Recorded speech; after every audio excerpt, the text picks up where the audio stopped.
இப்ப எலிமினேஷனுக்கு காப்பாத்தி விடு. பண்ணணும்ல. என்னே பண்ணக்கூடாது. ஃபர்ஸ்ட்ல இருந்து எனக்கு உமர் கூட ஒரு நல்ல பாண்ட், நம்ம நல்ல ஃப்ரெண்ட்ஸ். அதனால அவர் கூட அப்படி எல்லாம் போய் சொல்லாதீங்க. உங்க ரெண்டு பேருக்குமே ஆட பிடிக்கும் அதானே? நீ இந்த ஆடுவ, அவன் இந்த ஆடு. இங்க இருக்க எந்த ஒரு குக்கும் சொல்லாத ஒரு சீக்ரெட் நான் உங்களுக்கு சொல்றேன். அது என்ன தெரியுமா? என்னைய கோமாளி ஆக்காதீங்க. உங்க ஸ்மைல் தான். அழகா இருப்பீங்களா நீங்க ஸ்மைல் பண்ணா? போன வாரம் கொடுத்த டிவி வேலை செய்துரோய்.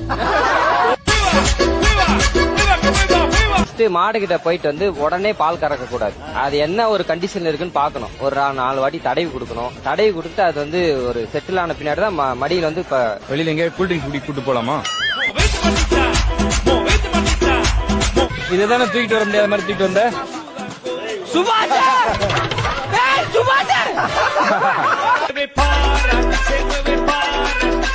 இந்த செஃப் கோட்டை ஃபர்ஸ்ட் டைம் நீங்க போட்டிருக்கீங்க. உங்களுக்கு எவ்வளவு பெருமையா இருக்கு? கொஞ்சம் இந்த இடத்துல டைட்டா இருக்கு, மத்தபடி ஓகே.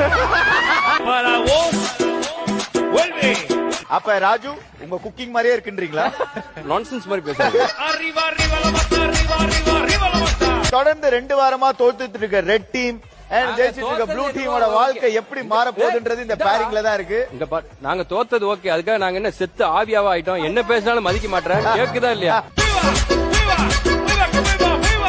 அப்ப அந்த டீம்ல கேக்குறாங்க ரெட் டீம், ஒருவேளை அப்படி நாங்க டேஞ்சர் பண்ணா குக் ஆஃப் இல்லாம சீட்டுக்குள்ளுக்கு போட்டு முடிவு பண்ணலாமா 3 பேர்ல யாரு? ஏய் இங்க பாரு, ரொம்ப எங்களை அவமானப்படுத்தாத, புரியுதா உனக்கு?